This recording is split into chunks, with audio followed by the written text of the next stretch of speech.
I mean, we don't need to turn this into a bluff or anything like that. Don't get fancy.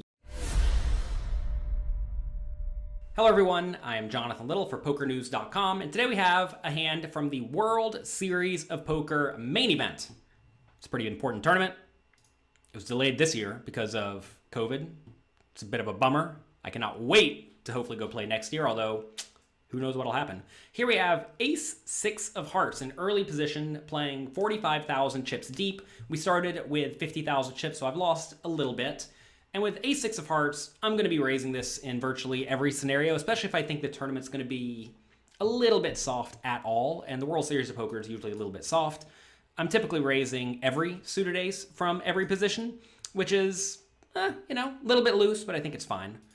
So I do make it 800. We're playing 150, 300. The cutoff calls, the small blind calls, and the big blind calls. 3 callers. Flop comes Jack, 5, 5. They check to me. And at this point, we have to ask if we can bet and get a lot of hands that have equity to fold. And I think we actually can. This is a situation where if our opponents do have hands like Queen 10 or 9-8, they're just going to fold to our bet, right? But if we do let it check through, those hands will sometimes pick up a pair on the turn or a draw on the turn and bet and make me have to fold. So this is a situation where when I have a hand that has some backdoor equity to make a strong hand, right? Like a backdoor flush draw or a backdoor straight draw, like say I had 8-7 or 7-6. These are hands that I would definitely consider betting in this scenario. So I think betting in this spot's reasonable. Now, if you are playing in a tournament where you may be able to generate reads on your opponent, you should definitely adjust your play if you get a read that makes you think your opponents are either very interested in the hand or very uninterested in the hand. So I don't remember exactly what I was looking at in this particular scenario, but if I bet, it's probably just my default play, but if I did check, it's probably because I thought one of my 3 opponents connected decently well with this board. So this time I do check, cutoff checks, turns an ace. It's pretty good. Small blind checks, big blind checks. And now, take a second, pause the video. Think about what you would do in this spot, because this is an important scenario that you need to make sure you fully understand.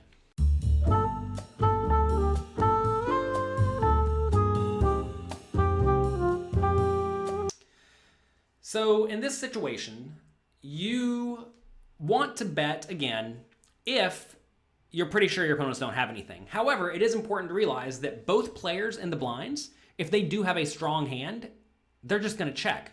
Why should they check here if they have a strong hand? Because it's very easy for me, the low jack seat, the initial raiser, to have an ace that will bet. And also, it's very easy for the cutoff who checked behind on the flop to have an ace, which will bet. So this is a spot where, again, if your opponents are just really straightforward and they're clearly not interested in this pot, you might as well go ahead and bet. Because if they are sitting there with like pocket 2s, they're only going to put more money in on the river if they river a 2 and I lose, right? Or if they have Queen 10, they're going to fold to a bet, but if they get the king on the river, they're going to beat me and they're going to put money in the pot. So if your opponents are weak and straightforward, I definitely think you should be making a small bet in the spot, like 1,500 chips or so. They can realistically get called by a jack or pocket 8s or, well, the aces are obviously all going to call, most of which we chop with. So if you do have the read that your opponents are good, like if the small blind and big blind are competent and they realize that this card does connect well with my range and the cutoff range, therefore we're going to bet frequently, we should be way more inclined to check this, because if it does go check, check, check, check on the turn, now if someone bets the river, we can just easily call because we may have induced bluffs, right? Because we have only checked so far. And if we do happen to be against a better hand, we don't really lose all that much money. So this is a spot where I like checking against good players. I typically bet against more weak, straightforward players. And again, if you have some read that someone has a good hand, obviously you should just check, because while my ace is almost certainly good, when it's not good, it's basically drawing dead or nearly dead. So check, check, check, check again.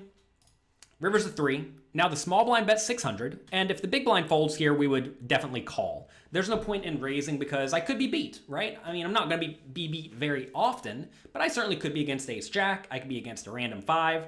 Usually, I think the small blind's going to have a jack or an ace, and if I raise, a jack's almost certainly going to fold, and if he has an ace, maybe we could bluff him off of a chop, but I'm usually not trying to bluff people off a chop whenever I don't really know what they're doing, and they could just have a better hand that's obviously not going to fold. So If big blind folds, I would just call. Now, what happens in this hand, though, is the big blind raises. Small blind bets 600, big blind raises to 2,800. Now, at this point, again, take a second. Ask what you would do with our hand that is very underrepresented, but we're facing significant river aggression. I think you're going to find that the best play in the spot is to fold virtually every time. And almost all games, when the river goes bet and raise, even if not a whole lot has happened in this pot so far, you usually just want to fold because you're going to be against at least one very good hand from the raiser or a very, very gutsy bluff. And also the small blind could have a good hand as well. So this is a spot where we're just going to let it go. I mean, we don't need to turn this into a bluff or anything like that. Don't get fancy. You're going to find that while fancy plays may work in the small stakes games against some players, for the most part, most of the money you're going to make from poker comes from playing good, fundamentally sound poker. And right here we have a bad bluff catcher once it goes bet raise, and we have no reason to think either of these two players is bluffing. So we just let it go. 2,800 raise does get called, and we were against ace queen from the small blind, so, you know, pretty good hand. Good thing we didn't bet the turn. And the 4-2 for the river straight for the big blind. So in this situation, if we do just bet the flop, maybe we do end up picking up the pot. Maybe I thought one of the opponents had something, and whenever you do make a read, sometimes it's not going to be right, but that's okay. So fun hand, we sidestepped, losing some chips, and we continue moving forward with a solid stack in the World Series of Poker main event. That's gonna be it for today. I hope you enjoyed this video. If you did, click like, click subscribe, and also, if you want to make sure you fully understand the fundamentals of No Limit Hold'em, I have a completely free course for you. Check it out, pokercoaching.com/fundamentals, where I walk you through everything you need to know from being a very, very novice poker player all the way up to being a pretty competent poker player so that you can make full use of all the many training materials we have at pokercoaching.com. So again, check that out at pokercoaching.com/fundamentals. Good luck in your games. I'll talk to you next time.